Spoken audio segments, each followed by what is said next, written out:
Scott Ritter, welcome here, my dear friend. What happened on the high seas over the weekend with American piracy of a Iranian cargo ship? Did the SEALs shoot at civilians?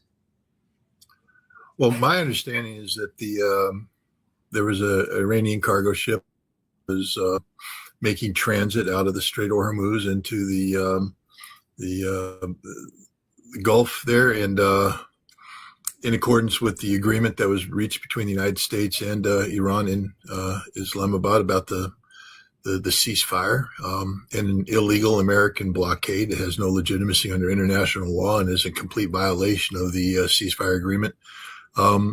Demanded that the ship stop. The ship didn't. Then the United States, the U.S. Navy vessel destroyer, told the ship to evacuate the engine room. Then they fired on the engine room, causing the ship to come to a halt. Then U.S. Marine raiding group was landed on the vessel and took control of the vessel. It is an act of piracy. There's no legitimacy for this action whatsoever. Wow. What would be the goal of something like this? Why would Trump and Hegseth even order this? It's pure psychological operation. This is about the United States spinning the events so that the president can claim that he has the upper hand, that, if, for instance, Iran were to go to Islamabad and agree to a deal, the president would say it's only because of the strong stance that he's taken in enforcing this blockade and compelling the Iranians to, see the common sense and coming to an agreement. That's all this is. It has nothing to do with legitimately stopping flow. Even let's just acknowledge that this is an illegal act, like much of what the United States does. But the goal is to effectively halt shipping out of the Strait of Hormuz by the Iranians, and this most certainly is not doing that. So it's just pure theater of the absurd. So as a result of this, J.D. Vance and his two Zionist monitors, Steve Witkoff and Jared Kushner, are cooling their heels in a hotel room in Islamabad, and the Iranian negotiating team is home in Tehran. You blame them? No, first of all, if I were the Iranians, I wouldn't go anywhere near the United States at this juncture. The United States has a history of using negotiations as a ploy to kill negotiating teams and to carry out attacks against Iran. But moreover, there's people need to understand that we were very close to having an agreement the first time around. The Trump administration. J.D. Vance and Witkoff and Kushner, they didn't come in prepared at all. They were prepared for nothing. People were wondering why there were so many phone calls. It's because the United States didn't bring anything to the table. The Iranians brought everything to the table, the deal, everything, all the research. They had all the fact papers, everything worked out. And so what would happen is the Iranians would put a deal down. The Americans would review it, ask some questions. The Iranians would give the answers. Now, because there is no position, because they went in blind, J.D. Vance has to call back and say, hey, this is what the Iranians are saying. And Trump, of course, not prepared at all. I mean, if people understood how ill-prepared this president is, they'd be embarrassed. So Trump isn't prepared at all. He doesn't have briefing papers in front of him. He's receiving a verbal report and then giving back instructions based upon nothing, because he doesn't know what the details are or anything. He doesn't have his staff prepping him on this. This is just purely reactionary work. And then Bibi Netanyahu sticks his head in at the appropriate time about nuclear issues. They were actually this close, according to Professor Morandi, to signing a Islamabad memorandum of understanding, which would have brought them into this war. But the president was told, you can't sign this deal because it makes it look like you're weak. It makes it look like you're doing the Iranian bidding. Well, of course he is. The Iranians are the only one putting talking points on the table. The United States has no talking points. And so J.D. Vance is pulled from the J.D. Vance, Kushner, and Witkoff are pulled from the negotiations, and they're brought to an end as Trump then proceeds to make his ridiculous, demands, and then back it up with posturing that, look, we're going to blockade you until you do what we want you to do, kind of thing. this is the kind of stupidity, insanity that governs what's going on here. But it's all about posturing right now to create an impression that the United States is in charge, that the United States is the one calling the shots. We're in charge of nothing. The Iranians are calling the shots. They're the ones who have put down the terms. And now the Iranians recognize the United States is incapable of negotiating in good faith. And so there's no reason to negotiate. And if anybody thinks the Iranians are concerned about what happens next, they're not. In fact, there's a good portion of the Iranian government, together with the majority of Iranian people, that just want to bring this war to an end. And I don't mean by surrendering, an end by keep the fighting going. And, a warning, and this is, one of the things that may prevent this war. If this war starts again, Iran will more than likely terminate the viability of one or more Gulf Arab states, meaning they'll strike power production and desalination plants, making life impossible. If you do that in Abu Dhabi and Dubai, these cities will empty. You do that in Kuwait City, it's gone. You do that in Manama, Bahrain empties. And the Iranians, they're not going to play the escalation game. They're not going to say, okay, we're going to wait and see what kind of strike you hit, and then we'll hit similar targets. They're going to go straight for the jugular. And this will terminate as modern nation states, one or more Gulf Arab states. And the Gulf Arab states are very nervous about this right now. And the others are going to recognize that they will have their economic capacity to earn money permanently degraded. Saudi Arabia, a rich nation right now, it won't be a rich nation if the United States resumes attacking Iran. So these are the stakes that are at play here. Plus, Ansarallah, the Houthis said they're going to shut down Bab el-Mandeb, which is the death knell to the Saudi oil economy and the ruination of the world. Donald Trump really can't afford to go to war right now, but he's really given himself no other option. Are the Egyptians and Turks getting ready to do anything? Well, I don't know about the Egyptians. I mean, I know the Egyptians have been frustrated for some time now. Israel's playing a very dangerous game with the Turks. You don't, it's one thing before Israel began bombing Iran to say that Turkey is the next Iran. It's another thing after Israel has bombed Iran not once but twice, both using surprise attacks, to say that Turkey is the next Iran. And the Turks are picking up on this, and they're saying, well, we're not Iran. We'll actually take you out. And so there's big rhetoric taking place right now. And Turkey, unlike Iran, has the ability to project meaningful ground power through Syria to the Israeli border. Turkey has a very strong air force that could challenge the Israelis. Turkey is intimately familiar with Israeli capabilities. The Israelis used to train all of their long-range strike missions using the Anatolian Peninsula as the training ground. So Israel's got to be careful here, but and Erdogan's making very aggressive statements towards Israel, and so we'll see what happens. Yeah. Last night, the president made one of his off-the-wall statements saying the United States and Iran would jointly excavate Iran's nuclear enriched material. I mean, this is really an escape from reality for him to make a statement like that. Yeah, no, jointly excavate is very strong. I think what had been agreed to in Geneva before the most recent round surprise attack, the act of perfidy by the United States, is that a full accounting of Iran's 60% enriched uranium would be had under the auspices of the International Atomic Energy Agency, and that United States inspectors would be part of the IAEA inspection teams. And so, that would be, have a UN and have the IAEA inspectors there, included with American personnel. Now Donald Trump lives in a fantasy world where he's going to fly in American military forces. They're going to set up some sort of forward operating base and bring in heavy excavation equipment, and they're going to be the ones digging it out, and they're going to be the ones taking control of this. That just simply isn't going to happen. Trump lives in a fantasy world. His advisors are the singular worst advisors in the world about this very issue.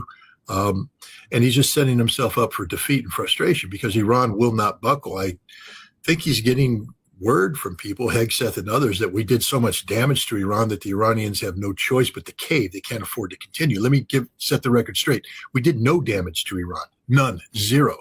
We superficially blew up empty buildings. We dropped some bridges and so that. But in terms of impeding Iran's strategic capacity to continue this conflict, we've accomplished nothing. Their leadership is as strong as ever. And the underground missile cities are, according to the Iranians, they've produced, more missiles since the war ended than they were at a higher rate than they were producing before. These are the advanced missiles, because they'd all pre-positioned the production equipment, the production materials. And so they're cranking missiles out. They've re-upped their arsenals. And if this war starts, they're going to come in, like I said, with the most powerful missiles, the most accurate missiles up front. And they're not going to wait for the United States to do sufficient damage. The first bombs that drop, the Iranians should, according to what they've been saying, hit not just Israel with lethal blows, but as I said, the United Arab Emirates and at least one other state, maybe Bahrain, will be taken off the map in terms of being a viable nation state. Are you familiar with this story making the rounds that Trump on Saturday night or sometime over the weekend asked General Kane, the chairman of the Joint Chiefs of Staff, for an explanation of how the nuclear codes work, and General Kane said no and left the White House? I'm familiar with two such incidents. Again, I can't confirm them because I'm not in the White House. This is just a report. But let me just, so your audience understands that this isn't just blind speculation. I have been in the White House Situation Room. I have given briefings to, the deputies level. I understand how the White House process works. I understand how the interagency process works. I understand how the JCS interfaces with the president. And so, through this experience, you get, a pattern of behavior. And that's one of the things you do as an intelligence analyst is you assess patterns. You look for repeating patterns. Past practices do repeat. So I have a good idea how the system works, especially when it comes to nuclear weapons. And so when I heard that the president, when he tweeted earlier before the ceasefire that he was going to erase Iran, that was code word for the use of nuclear weapons. And my understanding is that the chairman of the Joint Chiefs of Staff put him on notice that no, they won't authorize, they will not concur with the use of nuclear weapons because it's a violation of international law. It violates issues of proportionality. It violates issues of distinction. And there's no justification for it. Nuclear weapons are designed according to doctrine to deter. You're not deterring anything with a preemptive use of nuclear weapons in an environment that doesn't scream, we have to use nuclear weapons to eliminate an existential threat. So the president was put on notice that, and he immediately responded by a tweet where he, in all caps, said, and no nuclear weapons, as if to correct the record. To get ahead of any potential reporting coming out of the White House that he tried to use nukes and was told no. And so now this time what we have here is in the president's mind, the psychosis of this man. He threatened nukes. The chairman said no. And so he agreed to enter this peace process. But now that the peace process is collapsing, he's falling back on the reality that if they continue, bombing the way they did before, it'll be another defeat, that we don't have a remedy to this. We don't have the magic solution. And the Iranians do have our number. They're going to ring it on a daily basis until Israel's destroyed and Gulf Arab states are destroyed. And so Trump is trying to say we have no choice but to use nuclear weapons preemptively right now to eliminate this threat. And the chairman repeated what he told the president later. No, this is unlawful. There's no imminent threat worthy of this. There literally is no, you can't speak of proportionality. The damage Iran's doing to us is not proportional to the damage that we would do by using nuclear weapons on Iran. And then again, the issue of distinction, dropping bombs, for instance, on Isfahan, would kill civilians in numbers that would, boggle the mind. And so Fortunately, even though this president has said that the Constitution doesn't matter to him, that he relies on his own personal sense of morality, this is a man whose morals say he wants to use nuclear weapons and slaughter hundreds of thousands of innocent people. Fortunately, we have men and women in uniform who took an oath to uphold and defend the Constitution, who take this oath very seriously. Well, and I guess if the story is true, Larry Johnson's reported from two sources. General Kane is one of them. Yes. Taking the oath seriously. He takes it very, and the interesting thing is that he was handpicked by this president to be a yes man. They got rid of the Biden era guys. Kane was somebody who was passed over for 4 stars as a lieutenant general and went into retirement. And they brought him out of retirement and gave him a 4th star. And the feeling was this would be a hyper-aggressive man that would do the president's bidding. And, Kane has proven to be a very aggressive, chairman of the Joint Chiefs. But on a number of occasions, for instance, he cautioned against this war. If the New York Times reporting is correct, he told the president, don't believe the Israelis. The Israelis oversell their capabilities. And there's no reason to believe that regime change will be as easy as the Israelis claim it to be. And so Kane, offered caution there. And then he turned the president down not just once but twice when it comes to the use of nuclear weapons. And I've always said that the men and women who serve, they take this oath seriously, especially the higher you get up in the ranks. There may be problems. We may have politicized the military and all that stuff, but at the end of the day, especially when it comes to nuclear weapons, the military understands full well what the consequences of using nuclear weapons would be. The potential for expansion globally, and once you establish a precedent, one thing I ask people to think about is this: Russia has said they will not be the first to use nuclear weapons, but if the United States changes the paradigm of the use of nuclear weapons from we'll never use it because we recognize after Hiroshima and Nagasaki that these weapons can't be used, to we'll use it when it's convenient for us to use it to change a conventional military power equation. That becomes an intimidation factor, meaning the United States now will intimidate everybody saying, we've used nukes. You sure you want to take us on in Ukraine conventionally because we use nukes? And the Russians will have to level the playing field. They'll have to do it for national survival. And there's a lot of people in Russia right now saying that it's time for Russia to use nukes preemptively against Europe to set a precedent. So this could go bad very quickly. We should never use nuclear weapons. Let's go back to where we started, Hormuz. Who controls the Strait? Is it open or is it closed? The Iranians control it, and it's open when the Iranians want it open. It's closed when the Iranians want it closed, and there are variations in between. Right now, Iran is allowing some ships to pass through, but those ships have to meet certain protocols, and they have to be approved by the Iranian Navy. Do you think that Trump and the Israelis have given up the ghost on regime change and degrading Iran's ballistic missile capability, two of their, from time to time, stated goals? I believe that the Israelis understand that there will be no regime change. That is not going to happen. The reporting is that the Israelis have acknowledged that they're going to have to learn to live with the Iranian regime in a post-conflict environment. The Israelis have not yet given up on either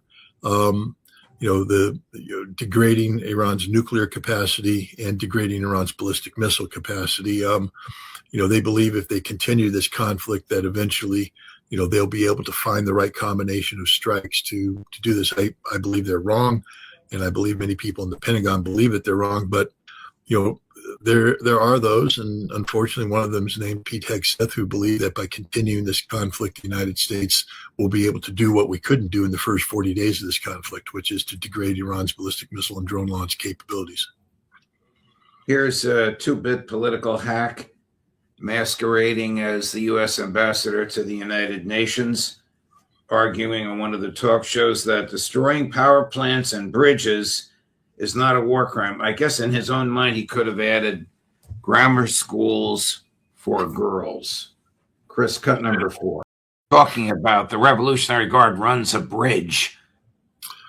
I mean, this is fiction. First of all, 2 points. One, at the end of the Iran-Iraq War, when the Iranians were looking to demobilize hundreds of thousands of fighters into an economy that was fairly dysfunctional, one of the ways they avoided having mobs of military veterans unemployed on the streets was to allow the Revolutionary Guard Command to create businesses, and then to give those businesses contracts related to infrastructure development inside Iran.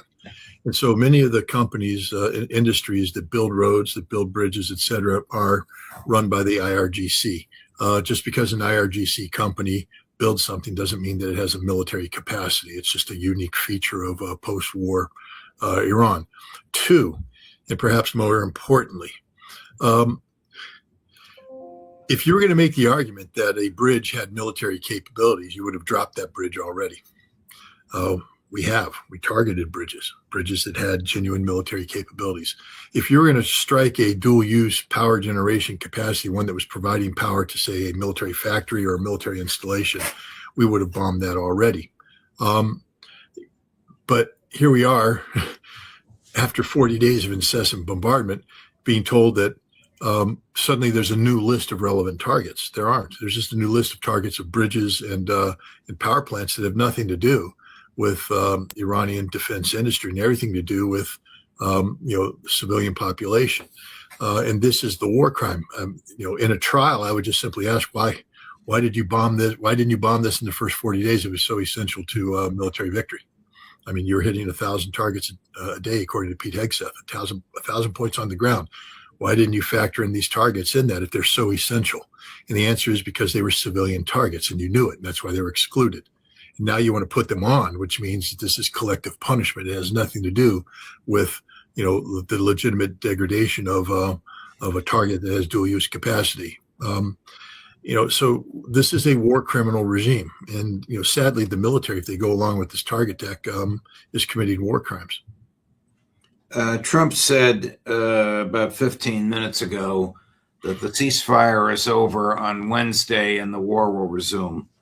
What will the likely consequences be to Israel and to the Gulf and to American assets out there if Trump and Netanyahu resume the war at the level at which they started it 6 weeks ago? Well, the Iranians have made it clear that they're not going to, start slow and finish fast. They're not going to wait for the United States and Israel to set the pace, which is what they did in the 40 days. The escalation, the nature of targets, et cetera, that were engaged by Iran were largely defined by the nature of the Israeli-American strikes against Iran. Here, the Iranians, I believe, will start with the notion that because the United States is incapable of negotiating good faith, that you must assume that any military action that's now taken is done to eliminate the regime of the Islamic Republic, and therefore this is an existential war. Therefore, just go for the jugular from the start. And I think this is what you're going to see if we start attacking Iran. I think you're going to see Iran hit some Gulf Arab states harder than they've ever been hit Israel very hard, start taking out key infrastructure, and maybe reach out and touch the United States in a few places as well. That the United States has grown overconfident in terms of operation. But, this is going to be a one-way street. When the war starts, we will be bombing empty buildings. We will be blowing up bridges and railroad tracks that have no fundamental value from a military standpoint. And Iran is going to be, striking back with absolute devastation. And the defeat will be obvious after the first 3 days when, as I said, perhaps Abu Dhabi, Dubai, maybe another city will be unable to sustain life on the scope and scale necessary to be to retain the stature that they enjoy today. people will be forced to flee by the hundreds of thousands. Whatever happened to Trump's Board of Peace? Well, the funny thing is the Board of Peace was largely funded by Gulf Arab states. And a large percentage of the members were Gulf Arab states. Again, if I were advising the president, I would have gotten the Board of Peace involved in a negotiated compromise settlement on the Strait of Hormuz regarding revenue collection and revenue sharing. And let the board manage this. It gives credence to the board, gives them a viable project that they can brag about later. It keeps the Iranians happy by allowing them to maintain the fact that they have their hand on the throat of the Strait of Hormuz. And it would appease the regional partners, because it would allow money to be raised that could be used to reconstruct not just Iran, but United Arab Emirates, Bahrain, Kuwait, Saudi Arabia, etc. And so and also there's just so much that this board could have done and could have been involved in. Would have given United Nations stamp of approval, etc. But the board members don't trust Trump anymore, and so I think the Board of Peace is just a derelict organization right now. Wow, Scotty, thank you very much. Deeply appreciated, my dear friend. Good luck with what you're going to be doing in the next few days, and we'll talk to you again soon, my friend. Okay, thank you very much. Thank you. Wow. Well, hang on to your seats, because I guess the war is going to resume very soon. When and if it does, we'll be bringing you the best commentary we can. Tomorrow at 8 in the morning, Ambassador Chaz Freeman. At 10 in the morning, Professor John Mearsheimer. At 9 in the morning, Professor Mearsheimer. At 10 in the morning, Colonel Bill S. Story. At 2 in the afternoon, Matt Ho. At 3 in the afternoon, Colonel Karen Kwiatkowski. Just Napolitano for Judging Free.